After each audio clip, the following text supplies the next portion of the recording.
Hello there, today is August 21st, 2023 and my bike tour around Iceland continues.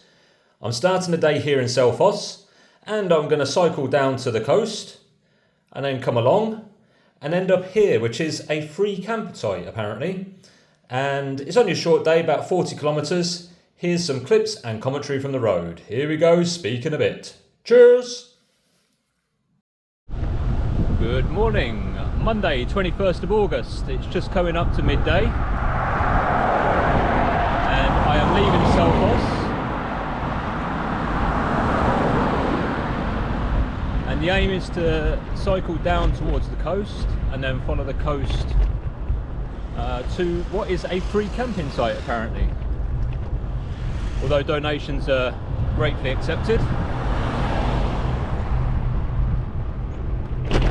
Should be 40 kilometres a day, expecting things to go pretty smoothly.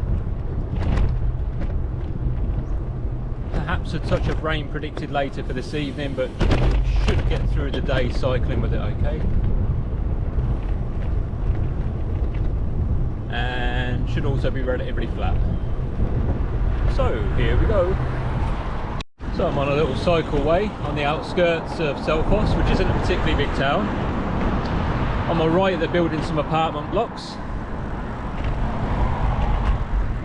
I wonder how many of those will be Airbnb'd out in the future.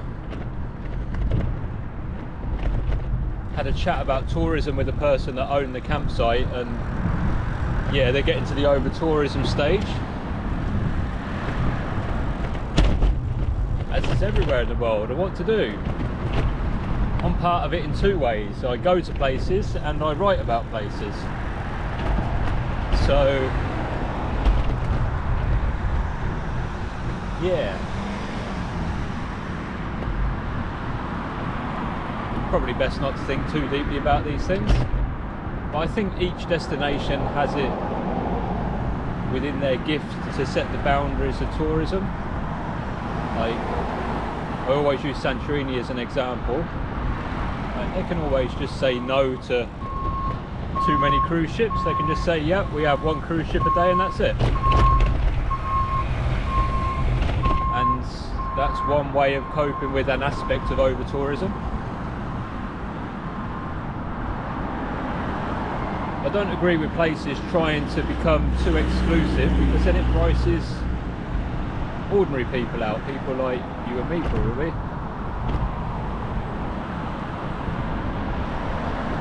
You don't want travel just be coming for the rich, because that's not fair for anyone.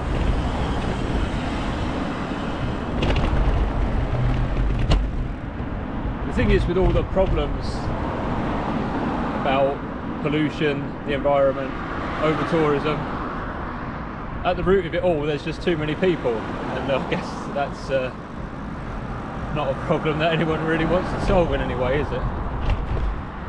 But that's what it is. Anyway, a bit early for musings like that. I continue. This is a really good cycle path. I don't know how long it goes on for, but it's most welcome. You can't beat a good European cycle path. It's well away from the traffic. So not just some like lane where people park on a road, like an actual cycle path. Really wish Greece would get the hang of cycle paths. It really is like an untapped potential, talking about tourism, but then it gets people away from mainstream tourism and doing something else. Perhaps that's just a dream, which leads me nicely into, I had a weirdest dream yesterday. I dreamt I was on a bike tour like in a hilly part of Iceland, but then I gave my bike away. And then somehow I got hold of another bike and then was trying to catch up to the person that had my bike to get it back again. I have no idea what that was about. It was this yellow bike that I'm riding, this Storm Nomad as well, that I've given away. What was going through my mind there then? Maybe I'm just thinking it is practically the end of the trip. So maybe that is significant in some way. Or maybe it's not. Maybe dreams mean nothing. cool. Bit of a sand trap. Yeah, so this is very easy. Probably another couple of kilometres to the coast, and then I'm going to turn right. Feels like the wind is slightly with me, so I'm not sure how that will affect me when I reach the coast, because I guess the wind blows in all sorts of directions when you're on a coastline.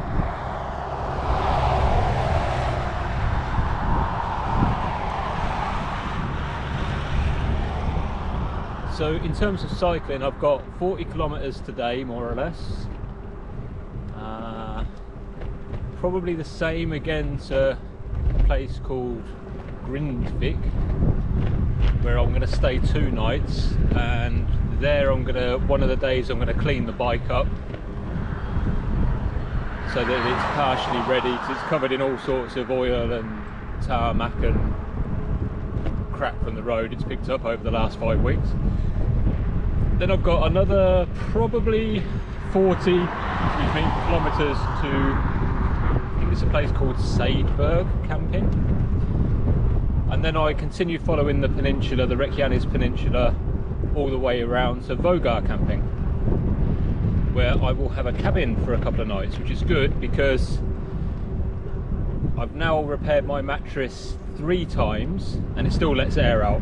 It's just, I cannot strongly not recommend this Sea to Summit Etherlite mattress. Like, it's just don't do it. Don't do it. It's great to start off with, but if it lets you down, then you're not having much sleep at night, which probably explains the dream I had.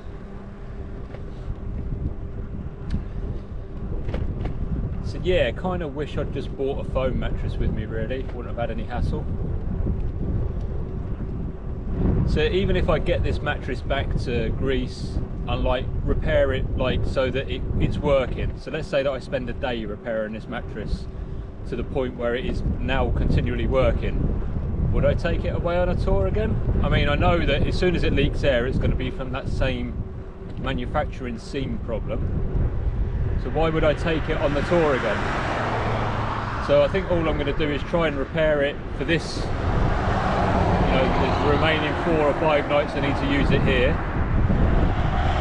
And then,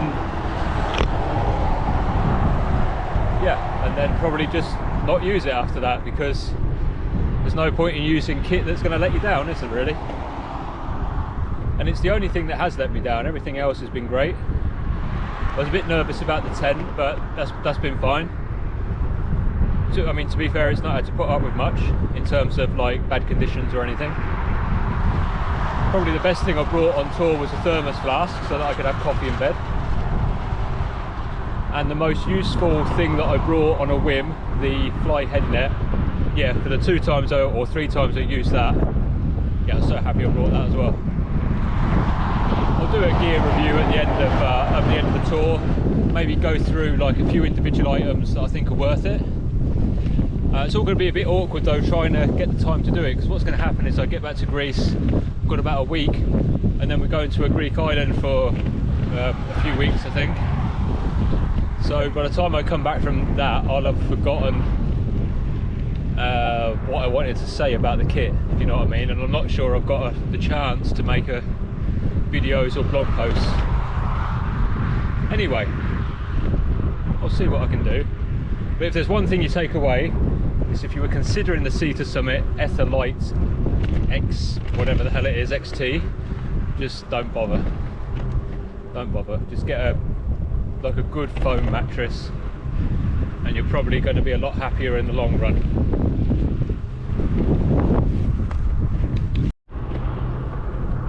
I've come to the end of the cycle path. It does look actually like the cycle path will continue eventually, but at the minute it's just gravel, so it looks like they're preparing to finish a length off. And I didn't want to continue along it in case it ended abruptly, which is what it shows it would do on my map.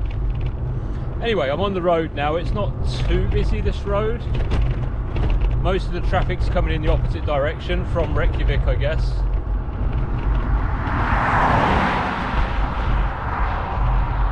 not much of a shoulder, as you can see. I'm kind of cycling on the white line more or less.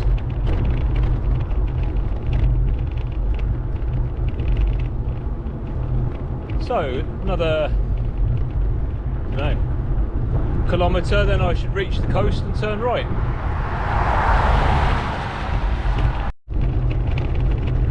So I think this road I'm about to cycle is the 34. Don't quote me on that though. And I'm about to turn right now. So the sea is directly in front of me, although I can't actually see it at the moment. There's no chance you can on this GoPro camera.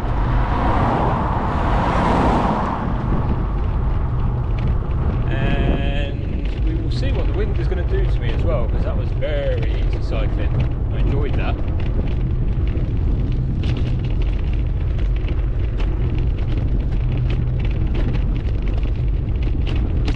So that said, I think, did it say 61 to Reykjavik? I think that's if you go on the most direct route, which I'm not doing because I'm taking the road all the way around the peninsula. So I think the total is about 180. Which is why I've split it into those days.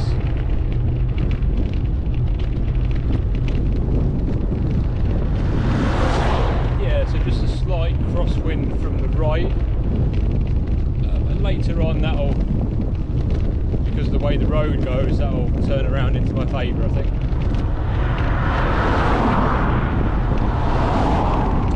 I would expect a little bit more traffic on this road. It's not one of the main roads,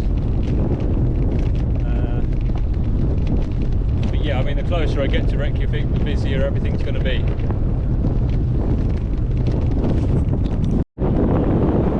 Yeah, so I was talking about the wind, and just the change of direction, the road direction, has meant I've gone from 24 kilometres an hour down to 15 kilometres an hour. So when bike touring in Iceland, yeah, you can expect the weather to do unexpected things.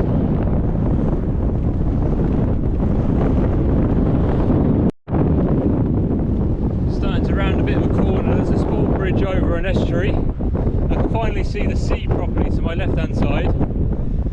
I was cycling at a 45-degree angle at 8 kilometres an hour at some point on the flat, so that's good, isn't it?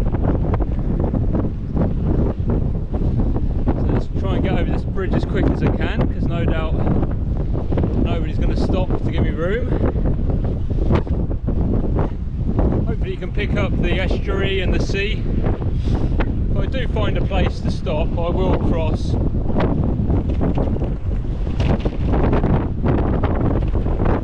I will cross and stop by the sea, if.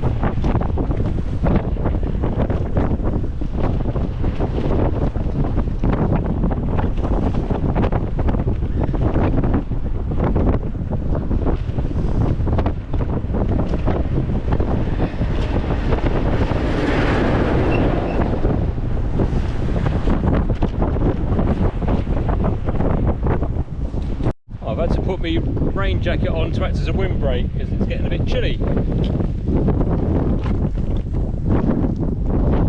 Okay, let's continue. I'm going to quite get the bike to the sea. I'm sure it will happen within the next few kilometres.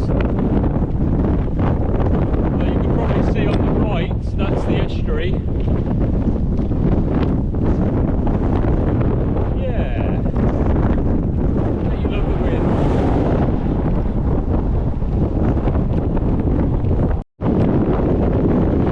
Still very, very windy, as you can probably tell from the movement of the grass.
Maybe it's blowing because it's so flat.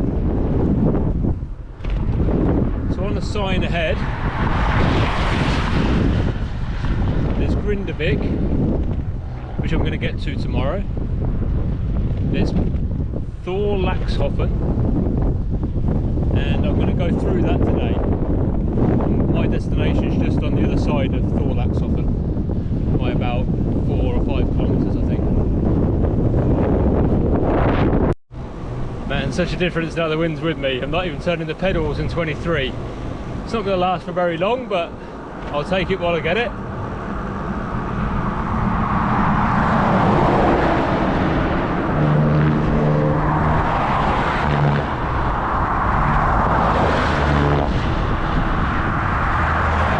And as you can see, yep, it's busier.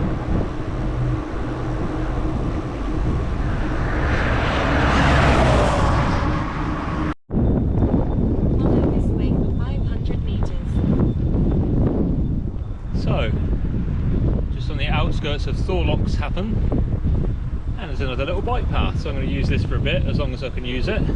Better than the main road. It might last for a kilometre perhaps, maybe a bit longer if I'm really lucky. There has been like little tracks for long stretches of the road, but a lot of it has been, I don't know if you can see to the side of this tarmac, there's like this gravel.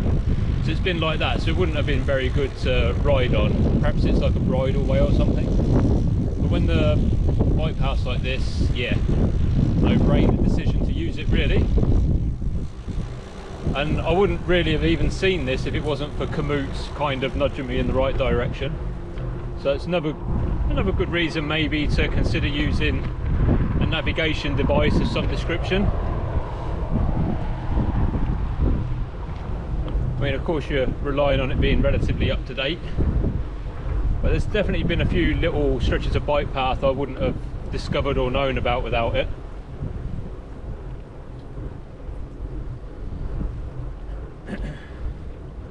So when I turned the corner, the wind was blowing me along on the flat at 35 kilometers an hour, and I wasn't even touching the pedals.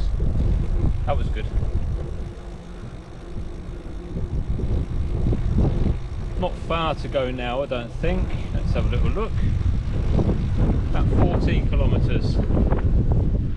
Bit difficult to judge how long that'll be because depends on the wind. Depends on the wind direction and the road direction.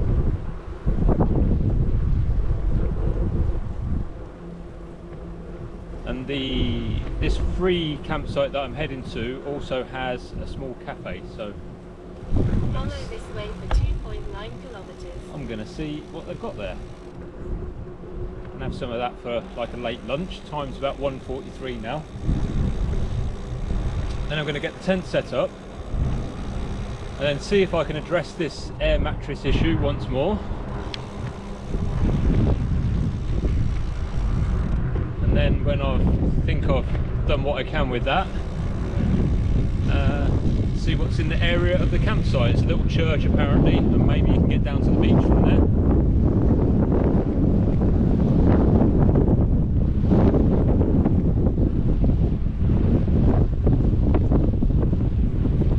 And I've got plenty of supplies for tonight's food, tonight's meal even for today's lunch if I want to, but I just fancy like having somebody else make something for me rather than me make stuff all the time.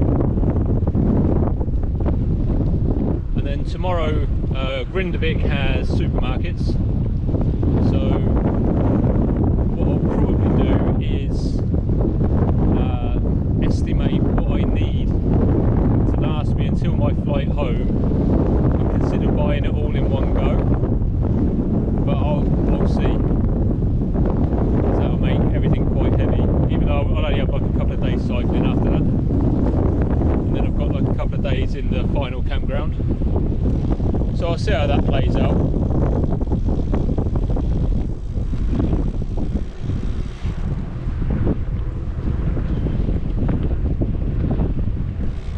Yeah, this bike path is also sheltered from the wind, which is very nice. Yeah.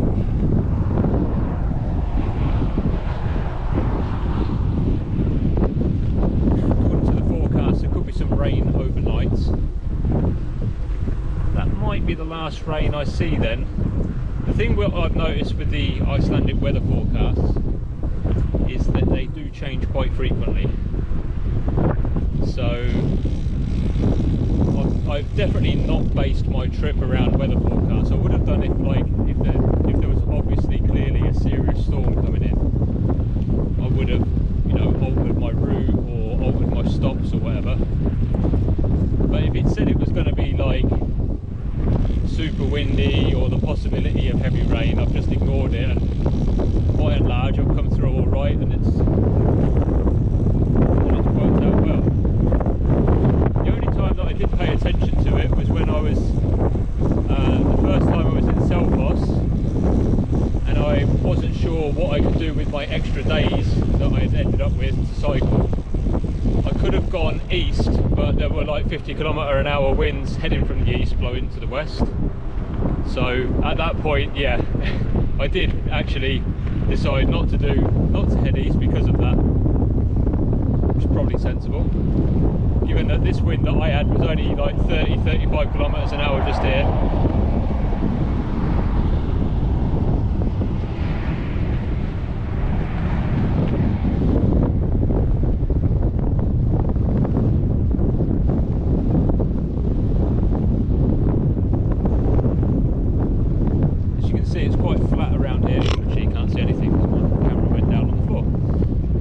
Flat around here, so when the wind blows there's nothing really to stop it. So to the left is like blue sky with a few clouds, but to my right it's quite grey, so you get the impression that maybe there's a slightly worse weather blowing in, but like I said, you know, everything changes quite quickly here, so just as easily need the sunblock in the afternoon as an umbrella. This little bypass about to come to an end. Interestingly, it comes to an end at I don't know what it is, a dairy manufacturing plant, something like that. Oh, straight into the wind there.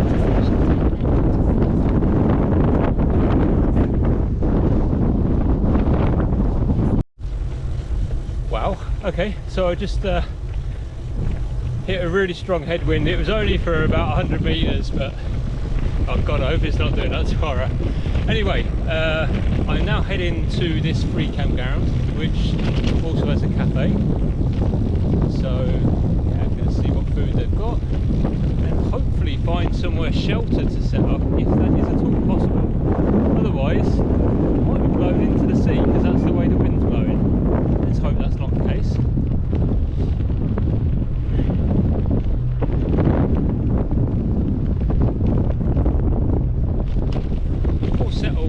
More settlements, more buildings here than I thought. I wondered if it's just like an extended farm.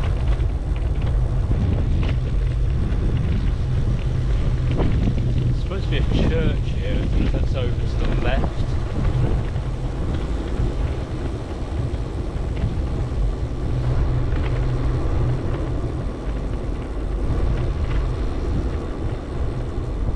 It's like coming onto an extended rural property rather than a village. Yeah, it's definitely not a village. Seas out there in front of me. I'll go for a walk along the beach in a bit. Take the next right, yes, then turn right. Stop that, it's pretty much here.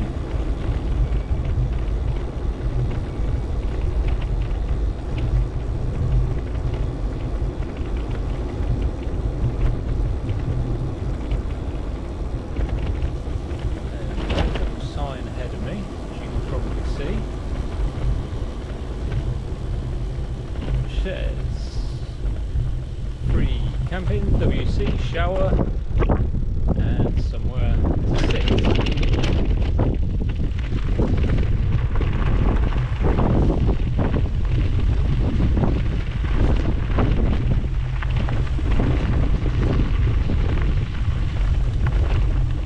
There we go. Yeah, I can see people camped over to the right.